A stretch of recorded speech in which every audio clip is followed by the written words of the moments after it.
பிள்ளைக்கு தேர் கொடுத்தான் பாரி. இதிலிருந்து நீங்கள் அறிவது என்ன? வகுப்பறையில் ஆசிரியர் கேட்டார். முல்லை என்பது ஒரு கொடிவகை தாவரம். அது பற்றி படர ஏதேனும் ஒரு பற்று பொருள் கண்டிப்பாக தேவை என்பது புரிகிறது என்றான் ஒரு மாணவன். ஒரு தாவரம் பற்றி படர இடமின்றி தவித்தால் கூட அதனை கண்டு மனம் துடித்த அரசன் ஒருவன் தமிழகத்தில் வாழ்ந்திருக்கிறான்.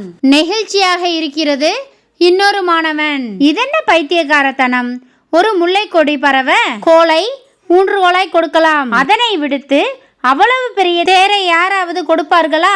முட்டாள் அரசர்களும் அந்த காலத்தில் வாழ்ந்திருக்கிறார்கள் என்பது இதிலிருந்து புரிகிறது சொல்லிட்டு நக்கலாய் சிரித்தான் இன்னொரு மாணவன். தான் பயணித்த தேரை ஒரு முல்லை கொடிக்காக விட்டு விட்டு தான் நடந்து செல்ல துணிந்த அரசன்தான் எவ்வளவு பெரிய வள்ளல் என்றால் ஒரு மாணவி.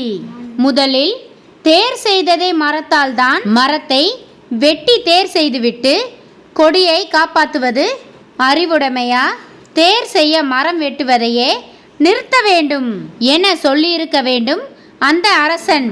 இன்னொரு மாணவியின் பதில், செயல் ஒன்றுதான், எத்தனை பார்வை, எத்தனை கண்ணோட்டம். ஒரு விஷயத்தில் எல்லோருக்கும் ஒரே கண்ணோட்டம் இருக்கும் என்பதும் சாத்தியமில்லை. அவரவர் பார்வை, அவரவர் கண்ணோட்டம். இப்படித்தான் நமது செயல்களை பற்றி நாம் நன்மையே செய்தாலும் 1000 விமர்சனங்கள் வளரும். அதனாலெல்லாம் மனம் சோர்ந்து விடாமல் மற்றவர்களுக்கு தீங்கு இல்லை எனில் நமக்கு சரி என்று தோன்றியதை தொடர்ந்து செய்து கொண்டே இருப்போம். தொடர்ந்து செய்து கொண்டே இருப்பதே சிறப்பு. என்ன ஃப்ரெண்ட்ஸ், உண்மைதானே? உண்மை அப்படின்னா ஒரு லைக் பண்ணுங்க. நன்றி, வணக்கம்.